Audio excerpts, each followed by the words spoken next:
그들이 이 말을 하고 있는데 예수께서 친히 그들 가운데에 서서 그들에게 말씀하시기를 너희에게 평강이 있을지어다 라고 하시더라. 그러나 그들은 놀라고 무서워서 어떤 영을 보고 있다고 생각하니 주께서 그들에게 말씀하시기를 어찌하여 너희는 불안해하며 어찌하여 너희 마음에 의심이 생기느냐. 나의 손과 나의 발을 보라. 바로 나니라. 나를 만져보라. 영은 살과 뼈가 없지만 너희가 보는 바와 같이 나는 있느니라고 하시고 이 말씀을 하신 후 자기 손과 발을 그들에게 보여주시더라. 또 그들이 기쁨으로 인하여 아직 믿지 못하고 의아해하고 있을 때 주께서 그들에게 말씀하시기를 여기에 먹을 것이 있느냐고 하시니 그들이 구운 생선 한 토막과 벌집을 조금 드리자 그것을 받아서 그들 앞에서 드시더라. 또 그들에게 말씀하시기를 이런 것이 내가 너희와 함께 있을 때 말했던 바 모세의 율법과 선지자들과 시편의 나에 관하여 기록된 모든 것이 이루어져야 한다던 그 말이니라고 하시고 그때 그들의 지각을 열어 성경을 깨닫게 하시더라. 또 그들에게 말씀하시기를 그리스도가 고난을 당하는 것과 죽은 자들로부터 셋째 날에 살아나는 것이 기록되었으며 또 그렇게 되어야 마땅하니라. 예루살렘에서 시작하여 모든 민족 가운데 그의 이름으로 회개와 죄사함이 선포되어야 하리라. 너희가 이런 일의 증인이니라. 보라, 내가 내 아버지께서 약속하신 것을 너희 위에 보내노라. 그러나 높은 곳으로부터 능력을 입을 때까지 예루살렘 도성에서 기다리라고 하시더라. 하나님 아버지와 주 예수 그리스도로부터 오는 은혜와 평강이 이 자리에 계신 여러분들과 함께 하시기 바랍니다. 부활의 인사를 나누겠습니다. 주님께서 부활하셨습니다. 참으로 부활하셨습니다. 우리 옆 사람에게 다시 한번 인사하겠습니다. 주님께서 부활하셨습니다. 참으로 부활하셨습니다. 은혜로운 찬양 감사합니다. 주님 따라가다 보면 어느새 주님을 닮아가는 우리 모두가 다 되기를 바랍니다. 사람은 참 만남이 중요합니다. 그런데 사람을 만나다 보면 자신을 자랑하는 사람을 자주 만나게 됩니다. 무엇을 자랑하나 잘 들어보면은 학벌을 자랑하고 외모를 자랑하고 재력을 자랑하고 그리고 자신과 관계되는 지연이나 학연을 자랑하게 됩니다.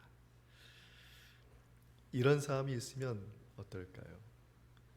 미국의 경제지 포브스가 2021년 세계 억만장자 순위를 발표했습니다. 4년 연속 1위에는 아마존의 최고 경영자 제프 보이조스가 차지하였습니다. 그 뒤를 이어서 테슬라의 일론 머스크가 차지하였고 마이크로소프트사의 빌 게이츠는 4위를 차지했습니다. 만약 이러한 사람이 가족이라면 아마 당연히 여기저기 자랑하고 다닐 것입니다. 자랑하는 것은 심리적인 요인도 있다고 합니다. 자랑함으로써 자신의 존재를 알리는 것이 되기 때문입니다. 그리고 자랑을 하는 이유 중에 하나는 자신의 삶의 이유가 되기 때문에 자랑하고 다닌다고 합니다.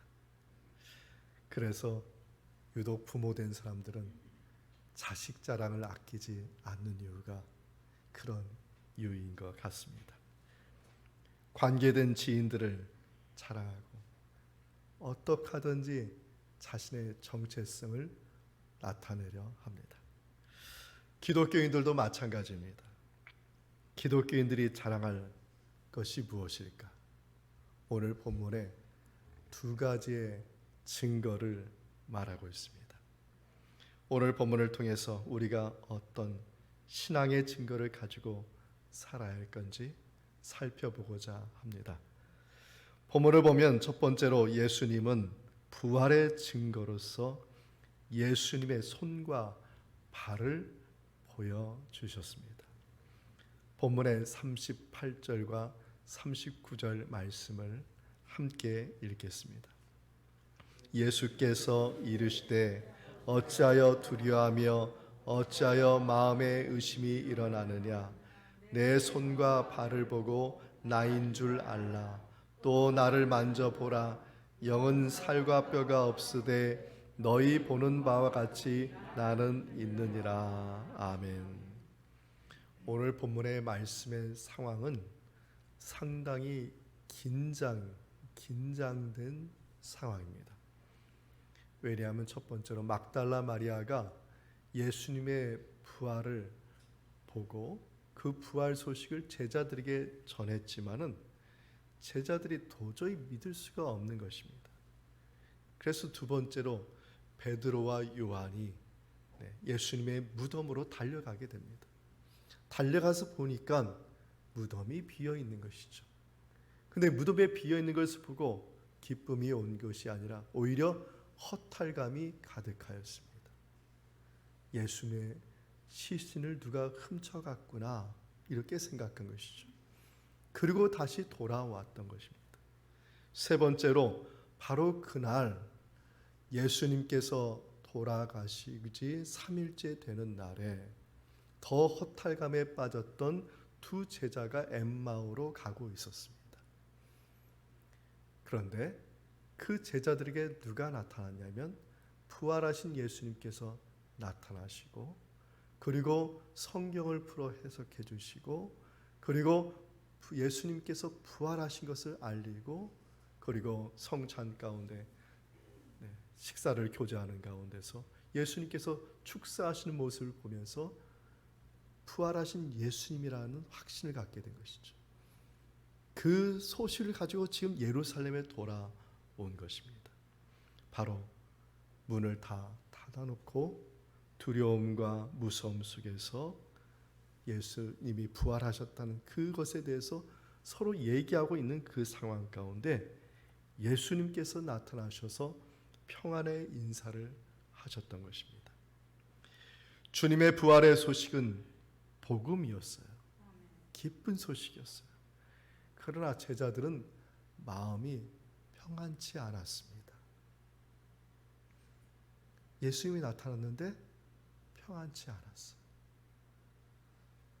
본인들이 확인하고 그리고 3번에 걸쳐서 자신들이 증거를 다 수집하려고 했는데도 그럼에도 불구하고 편하지 않았습니다. 복음이 무엇입니까? 복음을 풀었으면 기쁜 소식이라는 것입니다. 제자들은 어떤 소식을 기다리고 있었을까요? 그리고 우리는 무슨 기쁜 소식을 기다리고 있는 것일까요? 여러분은 지금 어떤 복음을 기다리고 있습니까? 유명한 소설가죠. 해밍웨이가 쓴 세계의 수도라는 단편 소설의 내용 중에 한 부분입니다. 한 아버지가 아들이 집을 나가서 너무나 괴로웠습니다. 그래서 아버지가 가출한 아들과 화해를 하고자 신문에 광고를 냈습니다. 몇 월 며칠 화요일 몇 시에 호텔에 기다리고 있을 테니 와라. 나는 너의 모든 것을 다 용서하겠다. 사랑한다. 이렇게 광고를 냈어요. 며칠이 지나서 아버지가 그 호텔에 그 정해진 시와 월 그리고 그 장소에 가서 딱 나타났습니다. 그런데 그곳에서는 파코라는 이름을 가진 젊은 남자가 800명이나 모여 있었다고 합니다. 아들의 이름이 800명인데 스페인에서는 가장 흔한 이름이 파코라는 이름이었다고 합니다. 무엇을 말해주는 이야기일까요? 많은 사람들이 기쁜 소식을 기다리고 살고 있다는 것을 보여주고 있는 것입니다. 마치 우리들과 같이. 그런데 해밍웨이의 이야기에 전하는 기쁜 소식은 좋은 학교에 들어가는 것도 아니고 취업이 잘 되는 것도 아니고 유명한 사람을 만나는 것도 아니라는 것입니다. 성경의 기쁜 소식 복음은 무엇일까요? 성경에서의 복음은 하나님의 아들 곧 예수 그리스도가 복음입니다. 사망 권세를 이기시고 부활하신 예수 그리스도가 복음이라고 말하고 있습니다. 그 복음이신 예수님께서 직접 제자들에게 부활의 모습으로 나타나셨습니다. 십자가에서 못 박혔던 그 손을 보여주시고 십자가에 못 박혔던 두 발을 보여주시면서 직접 부활을 알려주셨습니다. 그리고 믿음이 없는 자가 아니라 믿는 자가 되라고 말씀하셨습니다. 요한복음 20장 29절의 말씀을 함께 읽겠습니다. 예수께서 이르시되 본고로 믿느냐 보지 못하고 믿는 자들은 복되도다 하시니라. 아멘. 제자들에게 보이신 복음의 증거, 확실한 증거죠. 이 증거가 믿는 자의 복이라는 것이죠. 비록 우리가 보지 못할지라도 이 복음의 증거, 이 부활의 증거를 확실히 믿어서 믿는 자의 복을 받는 이 자리에 계신 여러분들 다 되기를 축원드립니다. 둘째로 본문에서 예수님은 부활의 증거로 말씀하시는 것이 성경 말씀입니다. 성경 말씀을 모두 이루셨음을 말하셨습니다. 본문의 44절 말씀을 함께 읽겠습니다. 또 이르시되 내가 너희와 함께 있을 때 너희에게 말한 바 곧 모세의 율법과 선지자의 글과 시편에 나를 가리켜 기록된 모든 것이 이루어져야 하리라 한 말이 이것이라 하시고, 예수님께서 부활하셔서 말씀하신 것이 성경입니다. 성경에 그리스도를 가리켜 기록된 모든 것이 다 이루어졌다고 말씀하셨습니다. 다시 말해서 부활의 확실한 증거가 뭐냐? 성경이라는 것입니다. 성경이 증거다 말하고 있는 것입니다. 기독교인들의 신앙이 무엇입니까? 하나님의 말씀은 모든 것이 반드시 이루어진다. 할렐루야. 기독교인의 신앙이 이거 아니겠습니까? 하나님의 말씀이 증거예요. 말씀이 증거예요. 그 말씀은 반드시 이루어지는 걸 믿는 사람이 기독교인이에요. 다른 증거가 아니라 말씀 그 자체가 증거라는 것입니다. 지난 금요일에 일기예보가 어느 날보다 크게 강조된 것이 있었습니다. 엊그저께 일입니다. 내일 토요일에는 곳곳에 천둥번개를 동반한 소나기가 전망되기 때문에 외출을 삼가해달라고 아주 강조를 하더라고요. 그래서 저는 어제 토요일 날 아침에 나올 때 우산을 준비했어요. 긴장된 마음에 천둥번개가 친다고 하니까 얼마나 두려워요. 네? 비도 막 엄청나게 온다고 하니까. 그리고 우산 들고 딱 나갔는데 하늘은 고요하고 날씨는 쾌적하고 산세는 지적이고 바람은 잔잔하게 불었습니다. 오후가 되니까 먹구름이 좀 끼었어요. 그런데 큰 비가 올 정도는 아니었습니다. 물론 지역마다 차이는 있겠지만은 참 희한하지 않습니까? 오늘날 최고의 그 과학을 이용한 인공위성을 띄워서 다 그 날씨를 감찰하고 우리나라 전국 사방에 다 날씨에 관련된 관측기구를 다 설치해서 다 수집하고, 그것도 모자라서 세계의 모든 날씨에 관한 그 정보를 다 수집해서 그걸 또 인간이 평가하는 게 아니에요. 슈퍼컴퓨터에 넣어가지고 그 데이터가 확실하니 다 검증한 다음에 이렇게 될 것이 예보하는데, 그럼에도 불구하고 정확하게 맞지 않는다는 겁니다. 그러나 하나님의 말씀은요, 1.1획도 틀림이 없다는 거예요. 하나님의 말씀은 1.1획도 틀림이 없이 반드시 이루어진다. 이 믿음을 가지시는 여러분 되기를 축원드립니다.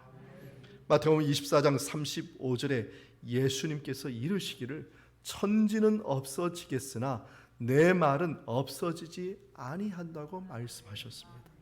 베드로전서 1장 24절과 25절에 말씀하셨습니다. 함께 읽겠습니다. 그러므로 모든 육체는 풀과 같고 그 모든 영광은 풀의 꽃과 같으니 풀은 마르고 꽃은 떨어지되 오직 주의 말씀은 세세토록 있도다 하였으니 너희에게 전한 복음이 곧 이 말씀이니라. 아멘. 모세율법이 쓰여진 때는 기원전 1500년 전이었습니다. 대략적이죠. 시편이 쓰여진 때는 어림잡아 기원전 1000년 전에 쓰여졌습니다. 선지서들은 물론 연대가 좀 다르지만 보편적으로 기원전 700년 전에 쓰여진 말씀이라는 것입니다. 그러나 기원전 1500년, 기원전 1000년, 기원전 700년, 지금이 기원후 2021년입니다. 아무리 세월이 흐르고 시간이 흐른다 할지라도 하나님 그 말씀하신 바를 반드시 기억하시고, 할렐루야, 그 말씀을 반드시 1.1획도 이루시는 분이라는 것을 기억하시는 저와 여러분 되기를 축원드립니다. 그렇기 때문에 말씀이 증거예요. 우리는 더 이상 말씀이 이루어지는 걸 확인할 필요가 없는 거예요. 그래서 참 평안은 어디에서 오느냐? 말씀을 믿을 때 평안이 오는 거예요. 말씀이 증거니까, 확실한 증거니까, 더 이상의 증거는 없으니까, 그러니까 마음이 편안한 것이죠. 예수님께서 하나님의 말씀을, 구약을 세 등분하셨어요. 오늘 보면 모세의 율법과 시편과 선지서 세 개로 이렇게 구분해서 자세하게 말씀하신 이유도 분명한 것은 뭐냐면 하나님의 말씀은 반드시 이루어지는 그 증거라는 것을 보여주기 위함이라는 것이죠. 프랑스의 유명한 화가 밀레가 1859년에 그린 만종이라는 그림이 있습니다. 가을 거지를 끝낸 저녁 들판 위에 두 사람이, 저 그림의 멀리에 보면 교회가 있어요. 그 교회의 종소리가 울릴 때에 두 손을 모아서 기도하는 그림입니다. 근데 저 그림을 보는 사람 모두가 다 무엇을 느끼냐면 평안함을 느껴요. 저 그림 자체가 평안이고 평안한 상태라는 것이죠. 두 사람이 평안하게 기도할 수 있는 이유는 무엇이냐면 하나님의 말씀의 뿌리를 내리고 있기 때문에 평안한 것입니다. 하나님의 말씀이 증거니 그 말씀대로 되어질 걸 믿으니 그냥 평안한 거예요. 빌립보서 4장 6절과 7절에 말씀하기를 함께 우리 읽어보겠습니다. 아무것도 염려하지 말고 다만 모든 일에 기도와 간구로 너희 구할 것을 감사함으로 하나님께 아뢰어라. 그리하면 모든 지각에 뛰어난 하나님의 평강이 그리스도 예수 안에서 너희 마음과 생각을 지키시리라. 아멘. 아무것도 염려하지 말고 기도하니까 하나님께서 평안을 주시는 평안.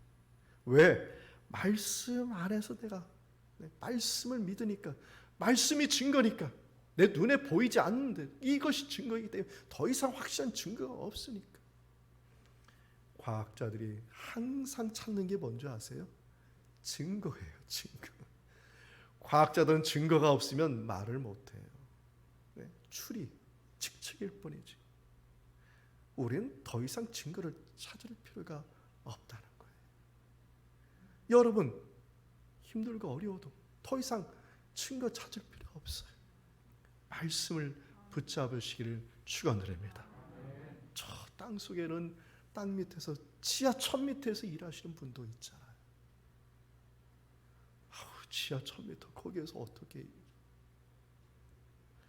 하늘 위에는 저 높은 곳에 우주선에 우주인들이 있잖아요. 그 사람들 그곳에 뺑뺑 치고 돌면서 과연 무슨 생각하겠어? 고층 빌딩에 올라가면 사람이 자살하고 싶은 심정이 그렇게 많다고 하는데 병상에 누워있는 사람도 있잖아요. 그리고 지금 어느 곳의 바다에서는 폭풍과 싸우는 사람이 있습니다. 또 어느 나라에서는 포탄이 쏟아지고 총알이 빗발치듯 쏟아지는 가운데 전쟁터에 있는 사람도 있어요. 그런데 믿는 사람들은 평안하다는 거예요. 전쟁에 나갈 때 성경 말씀을 가슴에 들고, 저 우주에 나갈 때 하나님의 말씀을 들고, 저 땅속 1000m, 2000m 내려갈 때 하나님의 말씀을 어디에 숨겨가지고 그 말씀을 믿고 나가니까 지하 2000m라 할지라도 전쟁터라 할지라도 그 마음이 평안한 이유는 말씀이 증거이기 때문에.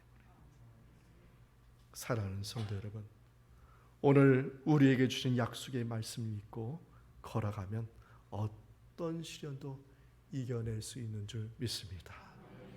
우리들의 삶이 아무리 힘들고 괴로워도 믿는 자를 통해 주님의 약속은 반드시 성취되기 때문입니다. 말씀이 증거입니다. 그러므로 우리가 믿음으로 나아가면 말씀을 이루는 인생이 된다는 것, 할렐루야, 잊지 마시는 저와 여러분 되기를 소망합니다. 셋째로 본문을 보면은 부활하신 주님은 이제 제자들을 증인으로 삼으셨습니다. 본문 47절과 48절입니다.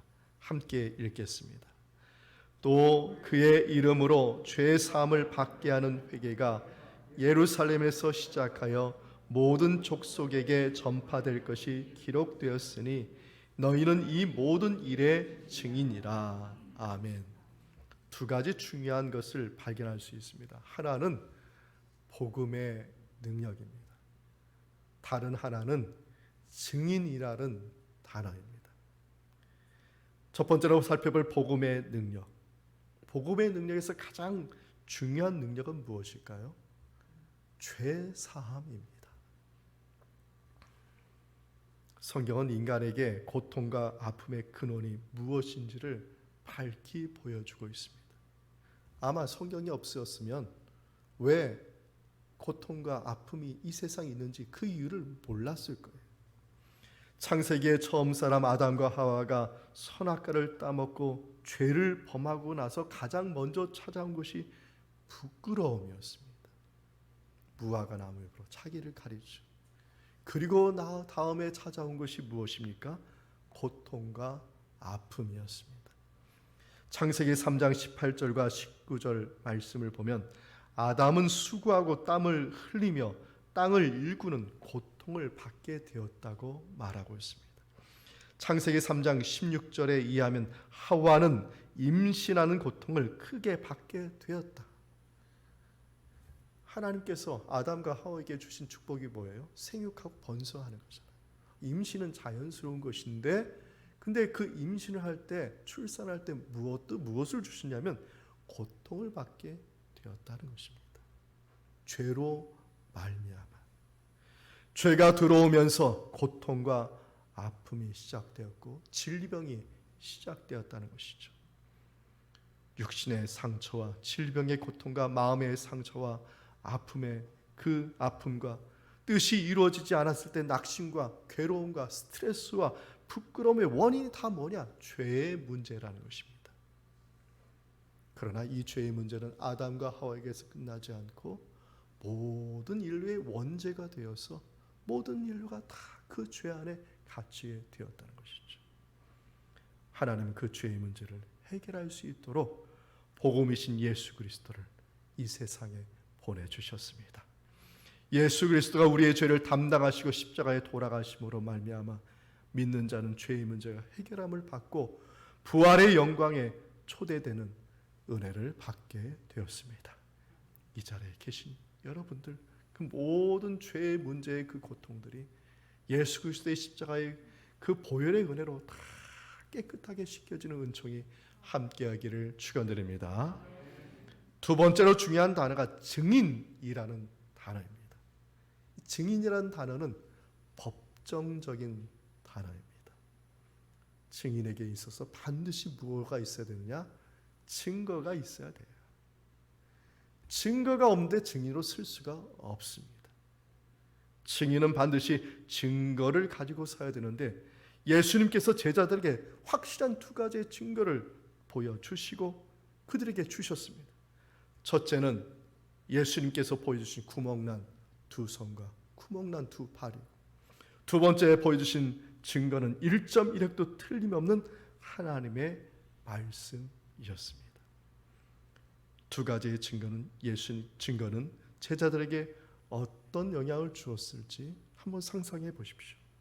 지금 예수님께서 두 가지 증거를 보여주기 전까지 제자들의 모습은 부끄러움 그 자체였습니다. 뭐가 부끄러웠어요? 예수님 믿는 게 부끄러웠어요. 십자가가 부끄러움의 그 자체였습니다. 부끄러운 그 자체, 그 십자가, 정말 가장 천대받는 사람이 박히는 그 십자가에 예수님이 못 박혔으니 얼마나 부끄럽겠습니까? 예수님을 따라다니는 게 부끄러운 거예요. 이제는 그렇게 우리의 왕이 달라고, 왕이 되어달라고 그렇게 소리칠 때는 언제고, 이제는 예수님을 따라다니는 것이 이제 부끄러워. 예수님이 십자가에 돌아가신 것도 이제 부끄러운 거예요. 실망인 거죠. 자신들의 꿈을 이뤄줄 줄 알았는데, 나는 우의정, 너는 좌의정, 우리들은 고위 관리에 다 올라가서 세상을 통치할 줄 알았더니 예수님께서 그냥 십자가에서 돌아가신 걸 끝난 거예요. 그러니 얼마나 부끄럽겠습니까? 예수님의 말씀도 부끄러운 것이죠. 말씀대로 되어진다고 천지는 없어지겠어. 하나님의 말씀은 없어진다고 말씀하신 분이 죽으셨으니 이제 하나님의 말씀도 부끄러운 것이었습니다. 생각도 하기 싫은 것이죠. 그런데 그들이 예수님을 보게 된 것이죠. 부활하신 예수를 만나게 된 것이고, 그리고 이제 구멍난 그 두 손과 그 주님의 말씀이 참 진리이고 증거란 것을 믿게 된 것입니다. 그 마음속에 뭐가 사라졌어요? 부끄러움이 사라졌어요. 이제는 어떤 사람이 되는 거예요? 성령의 능력을 받고 세상 만방에 돌아다니면서 누구를 잘 아는 사람이 됐어요? 예수님을 잘 아는 사람이 된 거예요. 그리스도인은요, 예수를 잘 아는 것이 바로 나의 정체성이에요. 그리스도인의 정체성이에요. 저와 여러분의 존재 자체가 무엇이냐? 부활하신 예수님, 진리 되신 예수님, 생명 되신 예수님, 예수님을 자랑하고 증거하는 것인 줄 믿습니다. 그럴 때 내 정체성이 살아나는 거예요. 내가 항상 부끄러워서 말도 하지 못하고 항상 숨어 살잖아요. 그럼 내 정체성은 없어지는 거예요. 저는 어린 나이에 할머님 손에 맡겨져서 자랐습니다. 어린 나이에 할머니의 손은 늘 부끄러웠습니다. 곱디 고운 엄마의 손이 아니었기 때문입니다.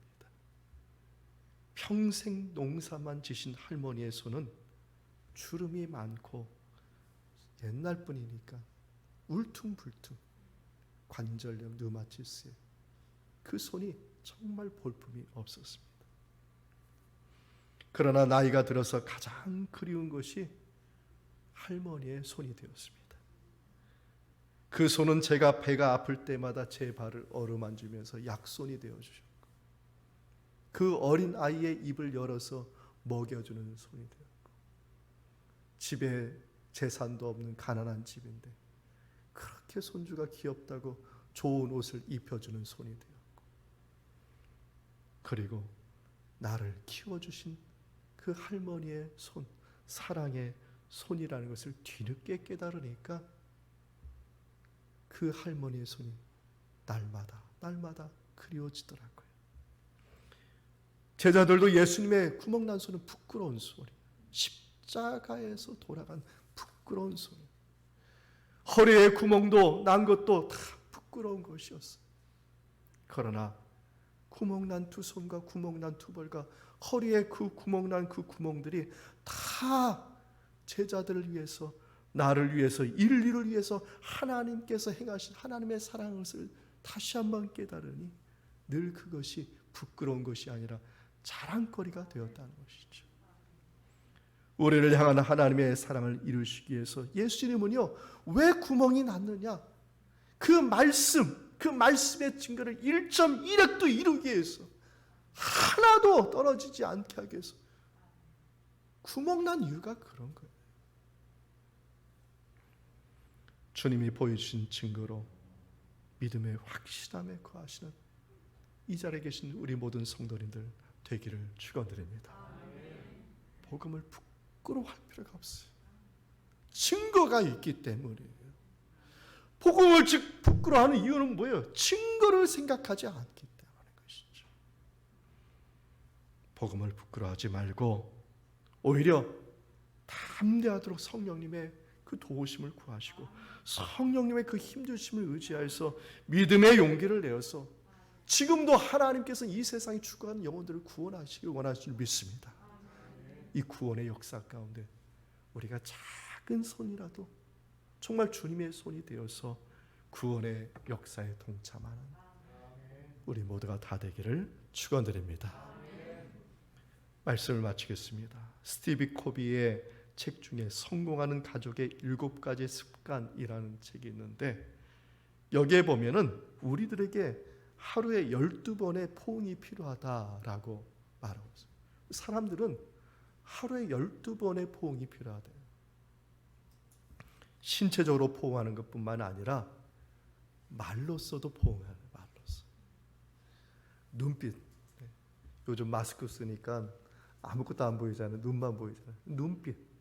눈빛 하나로도 포옹이 되고, 그리고 다른 사람을 위한 정서적 배려, 이것도 포옹이 되고, 그리고 기도하는 것도 이것도 포옹이 된다. 이런 여러 가지 포옹에 대한 해석을 했습니다. 그런데 마지막으로 이분이 이런 말을 했어요. 하루에 12번의 포옹도 인간은 부족하다. 여러분, 주님께서 지금 이 세상 얼마나 사랑하신 줄 저와 여러분 잘 알고 있습니다. 말씀이 증거가 되어서 이미 말하고 있기 때문입니다. 누구를 통해서요? 우리를 통해서입니다. 주님은 복음의 사랑으로 세상을 포옹하고 싶어 하십니다. 누구를 통해서요? 우리를 통해서. 그러면 저와 여러분 무엇이 돼야 되겠습니까? 주님의 구멍난 손이 되어야 하는 것입니다.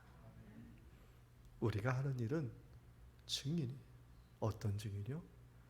주님께서 부활하신, 보여주신 그 구멍난 손의 역할을 하는 것입니다. 그리고 십자가에서 돌아가신 그 사랑의 그 마음으로 포옹하여 주는 거예요. 포옹하는 중. 가정에 돌아가시면 여러분의 남편과 자녀와 부모님을 꼭 안아주시기 바랍니다. 여러분이 안아주는 그 손은 주님의 구멍난 두 손이 될 것입니다. 여러분의 이웃을 향해서 따뜻한 눈빛을, 격려의 말을, 그리고 끝에 저는 교회 다니는데요, 어려운 일 있으면 제가 함께 기도해 주겠습니다. 기도의 말을, 우리가 이렇게 말을 할 때 그것이 다 뭐가 됩니까? 예수님의 구멍난 두 손이 되어서 그 이웃을 포옹하여 주는 것이. 선교가 무엇이에요? 전도가 무엇이에요? 우리가 그 구멍난 두 손이 되어서 주님의 마음을 전하는 것이 아니겠습니까? 사랑하는 성도 여러분, 우리가 이 한 주간 주님의 구멍난 두 손이 되어서 주님의 부활의 증인이 되는 삶을 사시기를 축원드립니다. 주님께서 우리에게 부활의 복음을 주셨으니 더 이상 부끄러워하지 마시고 이제는 성령의 도우심으로 충만함으로 믿음의 그 담대함으로 말씀의 증거를 붙잡고 나아가 믿음으로 승리하는 이 자리에 계신 우리 모든 성도님들 다 되기를 주님의 이름으로 축원드립니다. 아멘. 이 말씀의 은총이 예수 그리스도 안에서 여러분의 마음과 생각을 지키시기를 원합니다. 아멘.